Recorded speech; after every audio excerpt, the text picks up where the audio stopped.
नमस्कार and welcome you all to world affairs. मैं हूं प्रशांत धवन। नाउ मुझे समझ नहीं आ रहा कि United states of America Pannu को क्यों बचा कर रख रहा है। यूएसए पन्नू के खिलाफ एक्शन क्यों नहीं लेता।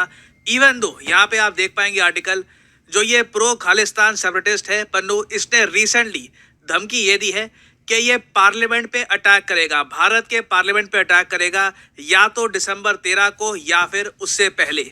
जो लैंग्वेज इसने यूज करी है कि पार्लियामेंट की फाउंडेशन हम हिला देंगे। और यहाँ पे आप देख पाएंगे जो इससे ज्यादा ऑब्वियस आपको क्या चीज चाहिए। इसकी जो वीडियो थी जिसमें ये इसने सारी बातें बोली है कि पार्लियामेंट को ये अटैक करेगा, इंडिया के बारे में बहुत बारी बोली है, इसने लिटरली अपने साथ में ना अफजल गुरु का पोस्टर लगा रखा है।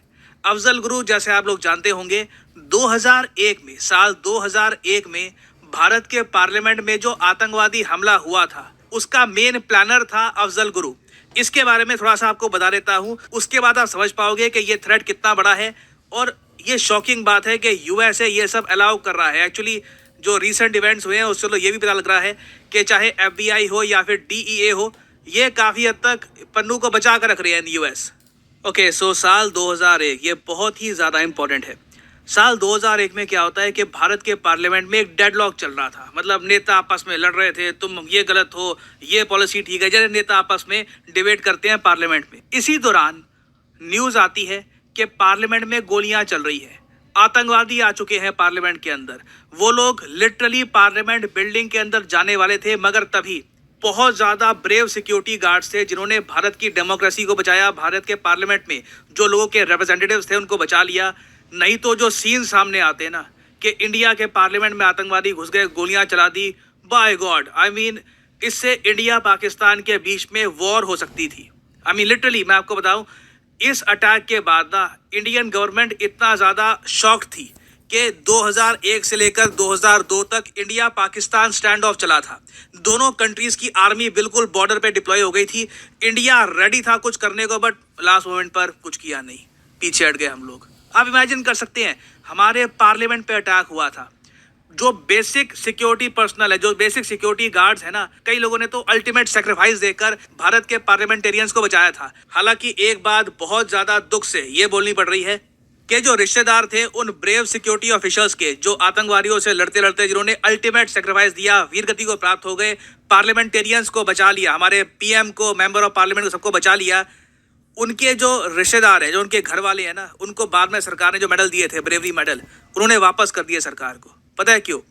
ये लोग तंग आ गए थे कि अफजल गुरु जो मेन कॉन्स्पिरेटर था, जो मेन प्लानर था इस अटैक का, उसको फांसी नहीं दी जा रही थी। अफजल गुरु की फांसी का एक बहुत ही कॉम्प्लिकेटेड सीन है। इसकी फांसी को लेकर बहुत ज़्यादा डिमांड करी गई। जो फैमिलीज थी, इन्होंने प्रोटेस्ट किया।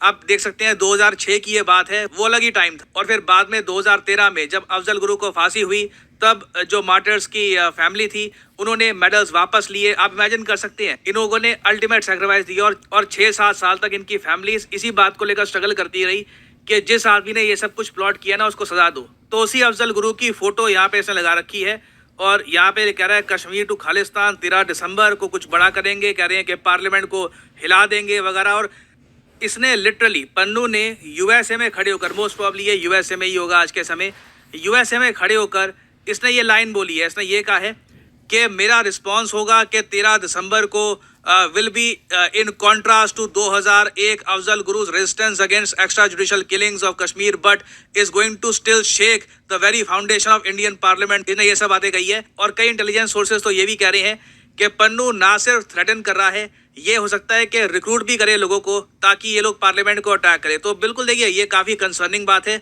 और दिल्ली पुलिस इस वक्त हाई अलर्ट पे है क्योंकि 2001 में पार्लियामेंट पे अटैक हो चुका है। हम वापस वो रिपीट नहीं देखना चाहते। हालांकि मैं ये बात भी बोलूँगा, 2001 में ना for some odd reason parliament की सिक्योरिटी कभी इतनी ज़रा टाइट थी नहीं। ऑलमोस्ट आप कह लीजिए किसी ने कभी एज्यूम ही नहीं किया था कि पार्लियामेंट में कोई अटैक करेगा। आज के समय तो खैर पार्लियामेंट में जो सिक्योरिटी है बहुत ज़्यादा हाई लेवल की है, तो लगता भी नहीं है कि कोई कुछ यहाँ पर कर पाएगा। बट स्टिल दिल्ली पुलिस काफ़ी हद तक हाई अलर्ट पे है क्योंकि वीडियो थ्रेट आया है टू अटैक द पार्लियामेंट। और सबसे अजीब बात यह है कि यूनाइटेड स्टेट्स ऑफ अमेरिका के जो एनएसए हैं, जिस तरीके से भारत के जो नेशनल सिक्योरिटी एडवाइजर हैं ये हैं अजीत डोवाल साहब, उस तरीके से जो यूएसए के नेशनल सिक्योरिटी एडवाइजर हैं जोनाथन फाइनर, ये रिसेंटली इंडिया में आए। इन्होंने पन्नू प्लॉट केस का इशू रेस किया। इन्होंने कहा कि देखिए ये जो अभी न्यूज़ आई है कि निखिल गुप्ता आपकी साइड से आया, उसने यूएसए में पन्नू को मारने की कोशिश करी, ये बहुत गलत है।